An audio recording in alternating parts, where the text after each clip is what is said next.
مگر ہر دور میں یہ نظریاتی لڑائی شخصی لڑائی میں تبدیل ہو جاتی ہے، اور اب بھی یہ لڑائی کسی نہ کسی شکل میں شخصی ہو جائے گی. یعنی یہ پہلے ابھی نظریات کی لڑائی ہے لیکن یہ شخصی لڑائی ہو جائے گی، یعنی ایک بندے تک پہنچ جائے گی. پاکستان کے اندرونی جو کہتے ہیں پاکستان کی اندرونی لڑائی جو آج کے دور کی جنگوں کی ماں کہلائے گی، اس میں ایک طرف یہ نظریہ طاقت پکڑ رہا ہے کہ صدر مملکت یعنی آصف علی زرداری اور شہباز حکومت ریاست کے لیے اعزاز نہیں بلکہ بوجھ ہیں، لائبلٹیز ہیں، نقصان ہیں. یہ ریاست کا بدنما چہرہ ہیں وڑائی صاحب کے مطابق، یہ ریاست کے لیے بوجھ ہیں. اس نظریے کے حامی حلقوں نے صدر زرداری اور شہباز حکومت کی غلطیوں، کوتاہیوں اور ناکامیوں کی ایک باقاعدہ چارج شیٹ بنا دی ہے. باقاعدہ چارج شیٹ بنا دی. یہ ویڈیو ساتھ ساتھ برائے مہربانی چلائیں جناب. جو محسن نقوی صاحب جو اسٹیبلشمنٹ کے ظاہر پہنچائے ہیں انہیں، وہ کس طریقے سے محترم شہباز صاحب سے بات چیت کر رہے ہیں پرائم منسٹر صاحب سے. اس کے بعد وہ کہتے ہیں کہ ان کی ناکامیوں کی باقاعدہ سے چارج شیٹ بنا رکھی ہے اور کبھی نہ کبھی اس نظریے کے حامیوں کی زبان پر آ ہی جاتی ہے، مگر کہ جب تک ریاست یعنی وہ کہتے ہیں کہ ان کی زبان پر آ جاتی ہے کہ جب تک ریاست یہ سیاسی بوجھ یعنی موجودہ فارم 47 کا یہ اتار کر نہیں باہر پھینک دیتی، اس وقت تک ریاست خوشحالی اور ترقی کی طرف نہیں جائے گی. یعنی جو موجودہ سیاستدان ہیں انہیں اٹھا کر باہر نہیں پھینکے گی تو یہ چیزیں آگے نہیں چلیں گی. باوجود اس کے کہ کئی طاقتور لوگ سویلین حکومت کے خلاف بھی نظریہ رکھتے ہیں مگر ان کو فیصلہ کن پوزیشن حاصل نہیں ہے. یعنی کچھ لوگ جو کہ پاور کوریڈورز کے اندر موجود ہیں وہ ان کے خلاف ہیں لیکن وہ فیصلہ کن پوزیشن پر نہیں ہیں. مگر فیصلہ کن پوزیشن پر وہ کہتے ہیں کہ جو طاقتور شخصیات موجود ہیں وہ بھی سویلین صدر اور سویلین کابینہ سے بہت زیادہ خوش نہیں ہیں، مگر وہ سمجھتے ہیں کہ فی الحال اسے چلانا چاہیے، فی الحال اس حکومت کو گھسیٹنا چاہیے اور فی الحال انہیں ہم کچھ ٹائم کے لیے آگے لے کر چلتے ہیں.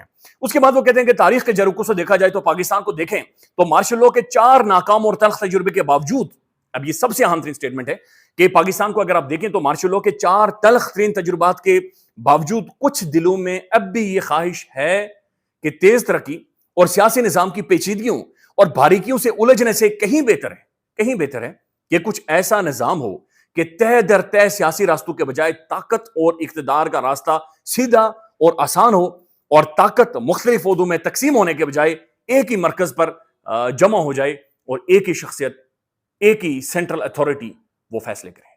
وڑائی صاحب یہ کہہ رہے ہیں کہ کچھ دلوں کے اندر یہ سوچ موجود ہے کہ 4 مارشل لاز لگائے ہیں لیکن وہ لوگ ناکام ہو گئے ہیں اور وہ ٹھیک لوگ نہیں تھے. اب یہ سوچ موجود ہے کہ ایک اور کوشش کی جا سکتی ہے جہاں پر جو سیاسی پیچیدگیاں ہیں اور بیوروکریسی ہے اس سے نکل کر ایک ایسا راستہ نکالا جائے، ایک ایسی جگہ پر پہنچا جائے کہ جہاں پر فائنلی یہ فیصلہ کر دیا جائے کہ جناب یہ سیاستدان ہم انہیں مزید نہیں گھسیٹ سکتے اور یہ چیزیں اب نہیں چلیں گی، لہذا انہیں ختم کیا جائے اور ہم آگے بڑھتے ہیں اور آگے بڑھ کر چیزوں کو چلاتے ہیں.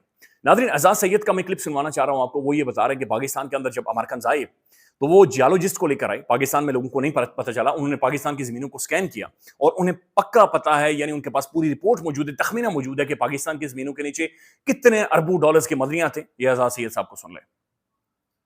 جب وار آن ٹیرر ہو رہی تھی تو امریکی فوجیوں کے ساتھ منرل جیولوجیکل سروے کے جو لوگ ہیں جو پتہ لگاتے ہیں زمین کے نیچے کیا کیا ہے، وہ یہاں پر آتے رہے. ہمیں ہمارے سسٹم کو پتہ ہی نہیں تھا اور اب انہیں پتہ چل چکا ہے کہ یہاں پر کیا کیا منرلز ہیں اور اب وہ انٹرسٹڈ ہیں. ناظرین، یہ احمد جواد صاحب ہیں، انہوں نے یہ ایک تحریر لکھی ہے ٹویٹر پر آ کر اور وہ لکھتے ہیں کہ وہ ہمیشہ صحیح کیوں ثابت ہوتا ہے. عمران خان کے تمام تر تجزیے انالیسز آپ اٹھا کر دیکھ لیں، آپ کو پتہ چلے گا کہ یا تو وہ بندہ 95% ٹھیک ہے یا 99% ٹھیک ہے یا 100% ٹھیک ہے. عمران خان کی جو پولیٹیکل فیصلوں کی ایکوریسی ہے ناظرین وہ 95% تک ہے. 95% اس وقت وہ بالکل بہتر تجزیہ پاکستان کے حالات کا، پاکستان کے واقعات کا 95% تک عمران خان بہتر تجزیہ کر رہا ہے اور یہ پریکٹیکلی چیزیں موجود ہیں. یہ لکھتے ہیں کہ عمران خان نے روی شاستری کو بولنگ کرواتے ہوئے جاوید میاں داد کو کہا کہ تم پہلی سلپ سے نکلو جاوید اور دوسری سلپ میں جا کر کھڑے ہو جاؤ. اب جاوید میاں داد نے اسے غیر ضروری سمجھا اور انہوں نے کہا کہ خان صاحب اس کی ضرورت نہیں ہے، پہلی سلپ ٹھیک ہے، میاں داد کے لیے میں پہلی سلپ پر بالکل ٹھیک کھڑا ہوں، اور ناراضگی کا اظہار کیا. پھر عمران خان نے کہا کہ نہیں بھائی فوری طور پر نکلو اور دوسری سلپ میں چلے جاؤ. اور عمران خان اور میاں داد ظاہر آنکھوں میں اور اشاروں میں بات چیت کر رہے تھے. میاں داد ناراض ہو کر دوسری سلپ میں جا کر کھڑے ہو گئے. اگلی بال تھی، آؤٹ سوئنگ بال ہوئی، شاستری کے بلے سے بال ٹکرائی اور دوسری سلپ میں جاوید میاں داد کے ہاتھوں میں جا کر بال اس کے ہاتھوں میں چلی گئی اور روی شاستری آؤٹ ہو گیا. خان نے میاں داد کو کہا کہ تجھے نہیں سمجھ آئے گی، کچھ فیصلے ایسے ہوتے ہیں کہ جو تیری سمجھ سے باہر ہیں اور یہ ان میں سے ایک فیصلہ تھا. پی ٹی آئی میں ہم پرانے لوگ اکثر عمران خان کے پالیسی اور فیصلوں پر کو غلط سمجھتے ہیں اور ان پر تنقید بھی کر دیتے ہیں اور ان سے متفق نہیں ہوتے. جبکہ عمران خان کے فیصلے درست ثابت نہیں کہ خان کا فیصلہ درست ثابت نہیں ہوگا. پی ٹی آئی کے تمام پرانے لوگ اس بات کے گواہ ہیں کہ ایک موقع پر ایک پرانے لیڈر نے کہا کہ اب عمران خان کے کسی فیصلے کو غلط نہیں کہنا کیونکہ ہر دفعہ اس کا فیصلہ صحیح ثابت ہوتا ہے. وہ فیصلہ کرتا ہے, اسے اس وقت کہا جاتا ہے غلط فیصلہ, خان صاحب مارے جائیں گے, چکے جائیں گے, نظام تگڑا ہے, ادھیڑ دے گا, یہ ہو جائے گا, وہ ہو جائے گا, لیکن پھر وہ فیصلہ ٹھیک ہو جاتا ہے. یہ صلاحیت قدرت سے ملتی ہے اور اس کو ملتی ہے جس پر اللہ کا خاص کرم ہو اور اللہ اس سے کوئی بڑا کام لینا چاہتا ہو, اور اس میں عمران خان کو آج کے دور کا ولی سمجھتا ہوں. یہ کہتے ہیں کہ آج کے دور کا خان کو ولی سمجھتا ہوں. ایک بڑا کام تو اللہ نے عمران خان سے کروا لیا ہے کہ 78 سالہ نظام کو ننگا کر کے عوام کو حقیقت دکھا دی ہے. وہ عوام جو اس نظام کو اپنا محافظ سمجھتی تھی اب اس نظام کے مکروہ چہرے دیکھ چکی ہے اور اس نظام سے نفرت اب دہائیوں تک نہیں مزید جائے گی. لیکن ایک کام ابھی باقی ہے اور وہ کام ہے اس نظام کو زمین بوس کرنا ہے, اور اس پر وہ کام جاری رکھے ہوئے ہے اور اس میں بھی عمران خان کامیاب ہوگا. بہرحال یہ انہوں نے لکھا ہوا ہے, لیکن روی شاستری کا وہ قصہ چونکہ ویڈیوز بھی ہم نے کئی دفعہ دیکھی ہیں, یہاں پر چلا نہیں سکتے, کاپی رائٹ آ جائے گا.